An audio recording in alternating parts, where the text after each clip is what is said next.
자, 신정중학교 친구들 반갑습니다. 오늘은 우리 특별 게스트와 함께 교권에 대한 학생들이 알아둬야 할 내용들과 그리고 사례를 볼 거고요.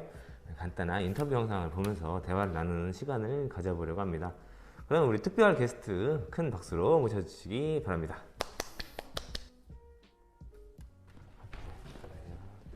안녕하세요. 반갑습니다. 네, 선생님 자기소개 한번 해주시겠어요? 네, 저는 지금 사회를 가르치고 있는 평범한 선생님입니다. 네, 반갑습니다. 교육 경력은 네. 선생님 학교 다닐 때 좀 기억 남는 선생님 계세요? 저는 그런 선생님이 되게 기억에 남아요. 중학교 때였는데요. 선생님이랑 같이 주말에도 어디 체험 활동을 다니고 밤 늦게까지 남아서 서로 라면도 끓여 먹으면서 같이 공부도 하고 그랬었는데 가장 기억에 남는 이유가 굉장히 많이 관심을 보여주셨어요. 저한테 많은 관심을 보여주셨고 뭐 바르지 못하게 행동할 때도 있었는데 언제나 따뜻한 말씀으로 끝까지 믿어주셨던 선생님이 가장 기억에 남습니다. 그렇군요. 오늘은 좀 그와 관련된 이야기를 해보려고 합니다. 우선 우리 학생들과 함께 바뀐 교육활동 침해에 대한 예방교육 내용들을 한번 같이 볼까요? 지금부터 교육활동 침해 예방을 위한 학부모 교육 자료를 함께 보시겠습니다. 교원의 지위 향상 및 교육활동 보호를 위한 특별법, 약칭 교원지휘법에서는 교권 대신 교육활동 침해라는 용어를 사용합니다. 이는 교권이 학생, 학부모의 권익과 상충되는 것이 아니라 교원이 보호받지 못하면 교육활동 또한 보호받지 못한다는 의미를 가지고 있습니다. 교육활동 침해는 소속 학교의 학생, 보호자, 교원 등 교육활동과 관련된 행위가 그 대상입니다. 교육활동 침해의 내용은 형법상 다음에 해당하는 범죄는 물론 성폭력 범죄행위, 정보에 관한 범죄행위, 그 밖의 교육활동을 부당하게 간섭하거나 제한하는 행위를 말합니다. 폭행, 상해, 협박 등 신체에 직접적인 위해를 가하는 것은 물론 명예훼손이나 모욕 등 명예나 감정을 손상시키는 행위도 해당합니다.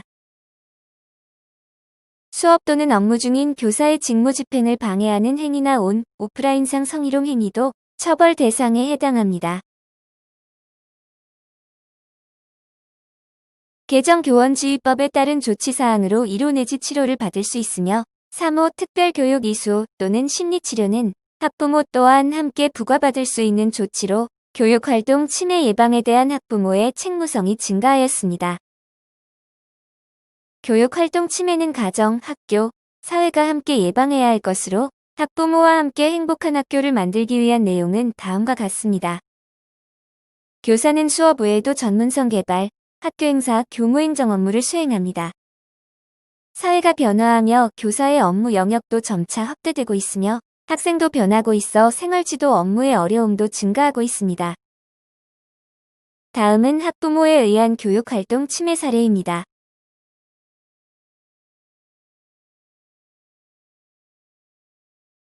교육활동 침해 예방과 행복학교 만들기를 위해서는 학부모의 교육활동 참여가 필수적이며 여러 방법과 절차를 숙지할 필요가 있습니다.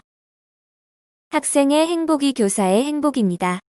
믿고 지지하여 행복학교 만들기를 위해 함께 노력합시다. 겁니다.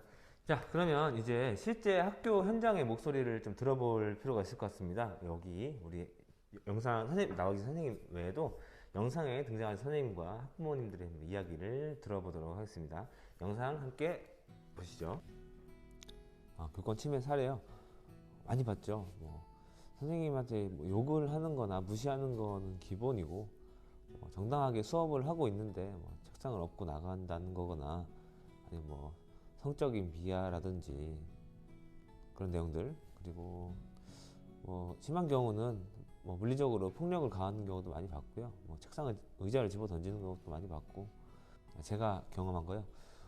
저도 비슷한 경우가 있는데 정당하게 지금 교칙에 의해서 지금 이동할 수 없고 지금 이렇게 공부를 해야 되니까 자리에 앉아라 이런 얘기 했던 거에 대해서 그냥 소리를 지르면서 그냥 무시하고 나가는 경우도 많이 봤고요. 뒤에서 욕하는 거는 양반이죠.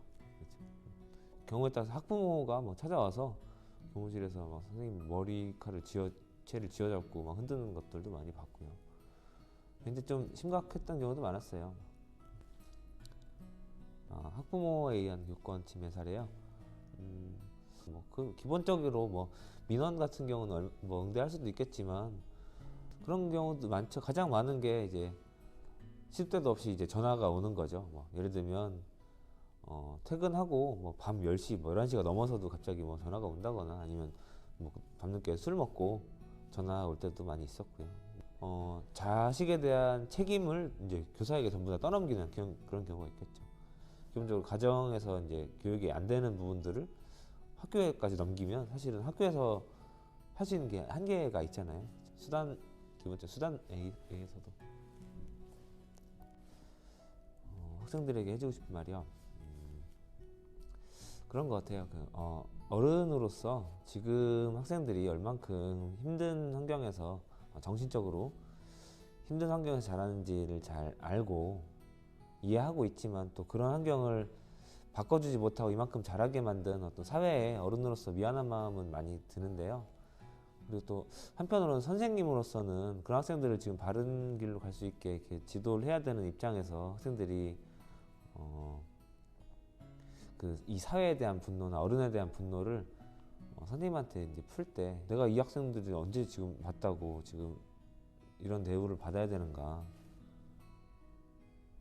내가 지금 이 학생들과 왜 이렇게 감정 싸움을 하고 있어야 되는가, 이런 걸 들을 때 보면 좀 억울한 부분들도 있고 서운한 마음도 많이 들죠. 교권과 학생 인권의 관계요. 흔히들 이 두 개는 서로 대립되는 관계고 한쪽이 강해지면 다른 쪽은 약해진다라고 이야기하는데 제 생각은 두 개는 서로 별개이기도 하고 서로 보완할 수 있는 관계라고 생각을 해요. 예를 들면 수업 시간에 뭐 졸리면 잘 수도 있고요. 화장실이 급하면 다녀올 수도 있죠. 이런 부분들이 뭐 못하게 막는 것, 절대적으로 막는 것은 뭐 어떻게 보면 인권 침해라고 볼 수도 있겠지만 자기 가고 싶을 때 막 나갔다가 들어올 때 들어오고 이런 것들은 어떻게 보면 인권이라는 말로 자율과 그 방종을 좀 구분하지 못하는 그런 태도가 아닌가 좀 생각이 들고요. 그렇다고 또 교권이라는 것들도 그래요. 교사가 절대적으로 막강한 힘을 휘두를 수 있다는 것이 아니라 수업에 있어서 그리고 학교 생활에 있어서 정당하고 올바른 이야기는 할 수 있게 지켜주는 것들이라고 생각을 해요. 그래서 서로 약간 자기의 이야기만 하는 것들이 아니라면 두 가지는 얼마든지 조화로울 수 있다고 생각합니다. 자녀가 엄마 나 선생님 되고 싶어 라고 하면 어떻게 말씀해 주실 것 같아요? 뭐 선생님이 된다면 자기 꿈이 그렇다면 말리고 싶진 않지만 제일 먼저 해주고 싶은 말은 힘들 거라는 말을 해주고 싶어요. 제가 이렇게 학교에 드나들면서 선생님들 모습을 보면 참 아이들 대하기가 정 같지 않고 너무 힘드시겠구나 생각이 정말 많이 들었거든요. 그런데도 불구하고도 선생님이 하고 싶다고 하면 아이들하고 소통이 되는 선생님이 됐으면 좋겠다고 말을 해주고 싶어요. 부족한 아이들을 더 많이 돌볼 수 있는 교사가 되어라, 이렇게 이야기해주고 싶습니다. 준비 너무 많이 해오신 거 아니에요? 아까 자꾸 잘라주세요.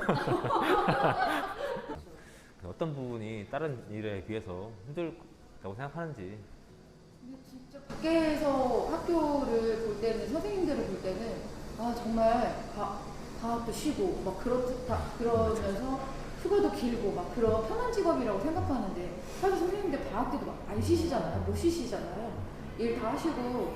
네, 편하게 보이지만 제가 안에서 들여다볼 때 선생님들은 아이들을 예전하고 너무 많이 달라져서 이 아이들을 대할 때 그 마음이 너무 힘드실 것 같다는 생각이 들었어요.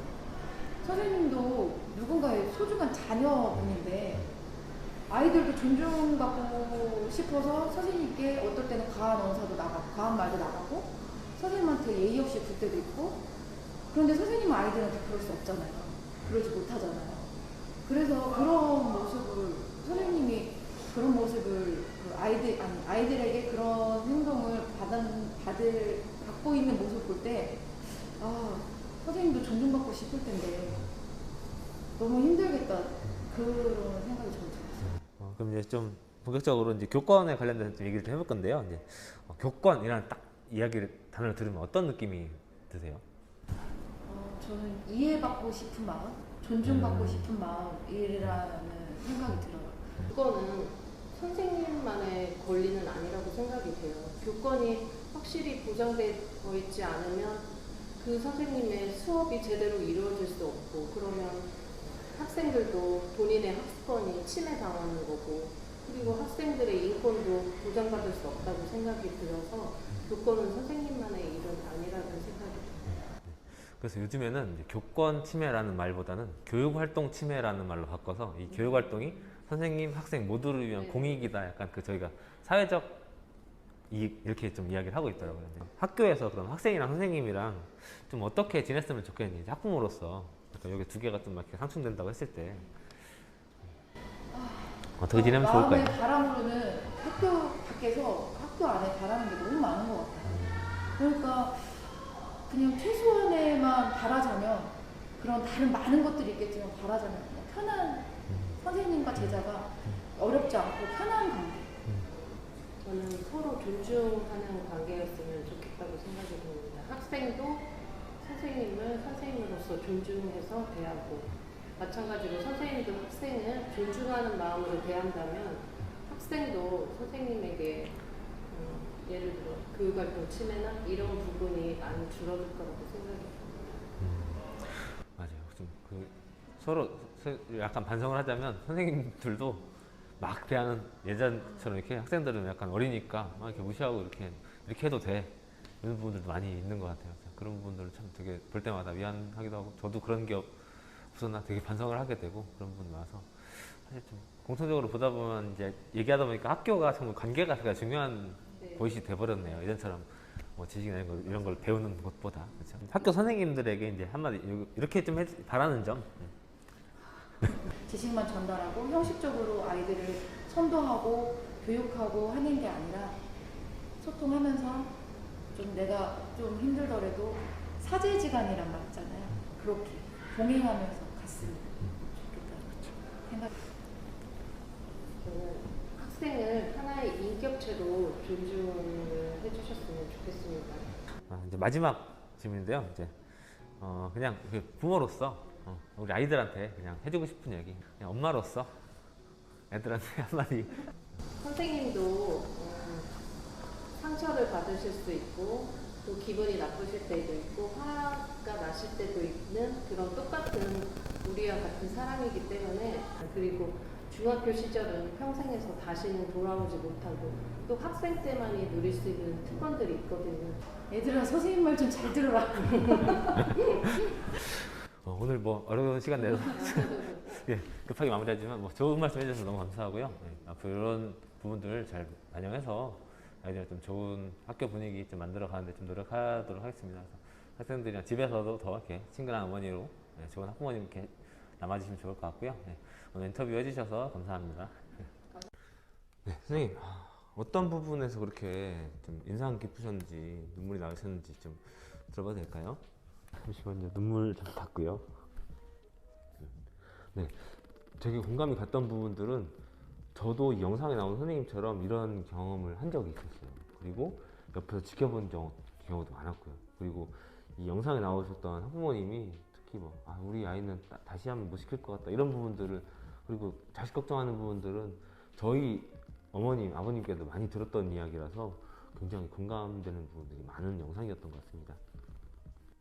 네, 저도 거기서 공감하는 부분이 많은 것 같아요. 자, 벌써 시간이 마무리할 시간이 다 된 것 같습니다. 그럼 선생님께도 간단하게 몇 가지 질문하고 우리 마무리를 할게요. 선생님도 여기 영상에 나온 선생님처럼 만약에 다시 선생님을 하라고 한다면, 직업을 다시 고를 기회가 있다면 선생님을 하시겠어요? 다시 선생님을 하라고 하면요, 네, 저는 다시 하라고 해도 할 것 같아요. 물론 뭐 학교에서 학생들이랑 감정 싸움을 하다 보면 뭐 이렇게 학생을 위해서 하는 이야기지만 학생 입장에서 또 듣기 싫을 수가 있거든요. 귀찮은 잔소리일 것 같기도 하고, 또 제가 이 학생 사정을 잘 모르고 학생도 저의 사정을 잘 모르고 그렇기 때문에 내가 왜 지금 여기까지 와서 이 나이 어린 학생들과 감정 싸움을 하고 있어야 되나, 이런 생각을 하다 보면 자괴감이 들 때도 있는데, 솔직하게. 그런데 사실 지나고 나서 보면 또 이 친구들과 서로 공감을 쌓고 친해지고 있는 그런 과정이었고, 또 1년이 지날 때 또 막 서로 헤어질 때 아쉬워하는 그런 부분들 보면 방학 때가 되면 보고 싶기도 하고, 그럴 때 되면 항상 저는 이제 학생들과 그때의 보람이 너무 큰 것 같아요. 이게 1년이 지나고 나서 좀 졸업하고 나서 우리 평생 인생을 함께 가는 어떤 그런 친구, 단순히 여기 학교에서 만나는 게 아니라 길게 봤을 때 인생 동안 알아가는 그런 사이라는 점에서 봤을 때 너무 인간을 얻었다, 사람 한 명 얻었다는 게 굉장히 큰 소득인 것 같더라고요. 돈을 얻는 것보다. 제가 너무 생각이 짧았네요. 네, 그렇군요. 네, 훌륭하신 선생님입니다. 자, 오늘 함께 나와주셔서 이제 긴 말씀 나눠주셔서 감사하고요. 소중한 말씀 나눠주셔서 감사하고요. 끝으로 이제 인사 함께 하고 오늘 영상 마무리하도록 하겠습니다. 자, 학생 여러분, 우리 교실은 함께 선생님과 학생이 함께 만들어가는 공간입니다. 모두가 존중하고 배려하는 그런 밝은 학교의 모습을 만들기 위해서 서로 노력하면 좋겠습니다. 자, 그러면 여기서 인사하겠습니다. 여러분, 안녕.